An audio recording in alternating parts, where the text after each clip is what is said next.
బెంగళూరుకు చెందిన శివాజీరావు గైక్వాడ్ అంటే పెద్దగా ఎవరికీ తెలియదు ఏమో కానీ అదే చెన్నై ప్రాంతానికి చెందిన సూపర్ స్టార్ రజనీకాంత్ అంటే టోటల్ ఇండియాలోనే తెలియని వారు ఉండరు. అంతలా ఈ నటుడు తన నటనా వృత్తిలో గుర్తింపు సంపాదించాడు. నిజానికి రజనీకాంత్ తన 50వ ఏళ్ల సినీ ప్రస్థానంలో ఇప్పటిదాకా 170కి పైగా చిత్రాలలో నటించారు. ఇప్పుడు ఆయన వయసు 73 సంవత్సరాలు. అయినా సరే ఈ రోజుకి కూడా ఏడాదికి ఓ కొత్త సినిమా స్టార్ట్ చేస్తూ నిత్యం షూటింగ్లో పాల్గొంటూ వస్తున్నారు. ఇలా తన ప్యాషన్ కోసం కెరీర్ తొలినాళ్లలో కష్టపడిన రజని ఆ తర్వాత కొన్నాళ్లు కుటుంబం కోసం కష్టపడ్డారు. ఇప్పుడు చివరికి వెల్ సెటిల్డ్ ఆర్టిస్ట్ అయినా సరే కేవలం ఫ్యాన్స్ను అలరించేందుకు సినిమాలు చేస్తున్నారు. అయితే ఇన్నాళ్లు విశ్రాంతి లేకుండా శ్రమించిన ఆయన శరీరం ఒక్కసారిగా అనారోగ్యానికి గురయ్యింది. సోమవారం అర్ధరాత్రి తీవ్ర కడుపు నొప్పితో రజని బాధపడ్డాడు. ఒకవేళ అజీర్తి వల్ల వచ్చిన నొప్పి ఏమో అని అనుకోవడానికి రజని డైట్ ఎంత పర్ఫెక్ట్గా ఉంటుందో ఇండస్ట్రీలో అందరికీ తెలిసిందే. దీంతో ఇది సాధారణ కడుపు నొప్పి కాదు, మరేదో నొప్పి అయి ఉంటుందని అనుమానంతో కుటుంబ సభ్యులు వెంటనే ఆయనను చెన్నై గ్రిమ్స్ రోడ్లో ఉన్న అపోలో హాస్పిటల్లో చేర్పించారు. వైద్యులు కూడా అప్పటికప్పుడే అన్ని రకాల పరీక్షలు చేసి ఇది కడుపు నొప్పి కాదు, గుండెకు సంబంధించిన నొప్పి అని తెలియజేశారు. దీంతో ఆయన భార్య పిల్లలకే కాదు, ఆయనను ఎంతగానో అభిమానించే ఫ్యాన్స్కి కూడా గుండెలో రాయి పడినంత పని అయ్యింది. అదేంటి, మా సూపర్ స్టార్కు గుండెపోటు రావడం ఏంటి? నిన్న కూడా వెట్టాయన్ ప్రీ రిలీజ్ వేడుకలో మా కోసం నవ్వుతూ స్టెప్పులు కూడా వేశారు కదా అని లోలోపల మదనపడిపోయారు.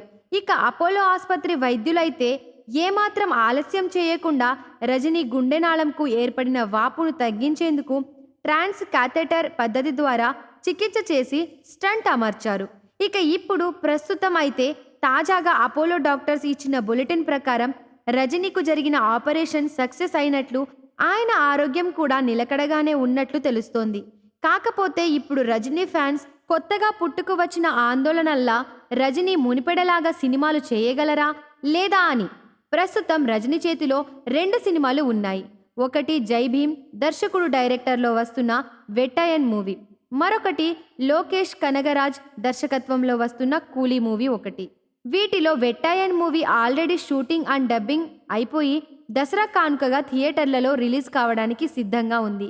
ఇక లోకేష్ కనగరాజ్ దర్శకత్వంలో వస్తున్న కూలీ మూవీ అయితే ఇంకా షూటింగ్ దశలో ఉంది. ఈ మూవీలో కూడా జైలర్ మూవీ తరహాలో చాలామంది స్టార్ హీరోలు నటించనున్నారు. మన టాలీవుడ్ నుండి కింగ్ నాగార్జున, కన్నడ ఇండస్ట్రీ నుండి ఉపేంద్ర, మలయాళం ఇండస్ట్రీ నుండి సౌబిన్ షాహిర్ వంటి యాక్టర్స్ ఈ రజనీ మూవీలో కీలక పాత్రలు పోషిస్తున్నారు. ఇక దసరాకు విడుదల అవుతున్న వెట్టాయన్ మూవీలో బాలీవుడ్ షహెన్షా అమితాబ్ బచ్చన్ మొదలుకొని తెలుగు హీరో రానా దగ్గుబాటి, మలయాళం హీరో షహద్ ఫాజిల్ వంటి పాన్ ఇండియా నటులు అందరూ నటిస్తున్నారు. ఇప్పటికే ఈ చిత్రం నుండి వచ్చిన పాటలు మరియు ప్రచార చిత్రాలు ప్రేక్షకులను ఎంతగానో అలరించాయి. ఈ మూవీలో రజని ఓ ఎన్కౌంటర్ స్పెషలిస్ట్ పోలీస్ ఆఫీసర్ రోల్లో కనిపించనున్నారు. మరోపక్క రజని అనారోగ్యం గురించి తెలుసుకున్న ప్రముఖులు అందరూ ఒక్కొక్కరిగా రజని భార్య లతకు ఫోన్ చేసి రజని ఆరోగ్య పరిస్థితిపై ఆరా తీస్తున్నారు. ఇప్పటికే ప్రధాని నరేంద్ర మోడీ, తమిళనాడు సీఎం స్టాలిన్, ఆంధ్రప్రదేశ్ సీఎం చంద్రబాబు ఫోన్లో రజనీని పలకరించడం జరిగింది. అలాగే వారంతా రజని మరో 2-3 రోజుల్లోనే హాస్పిటల్ నుండి డిశ్చార్జ్ అవుతారని డాక్టర్లు చెప్పినట్లు తెలుపుతున్నారు. మీరు ఇలాంటి ఇంట్రెస్టింగ్ మూవీ అప్డేట్స్ మరిన్ని తెలుసుకోవడానికి ఇప్పుడే మా ఛానల్ను లైక్ చేయండి, ఫాలో చేయండి, సబ్స్క్రైబ్ చేయండి.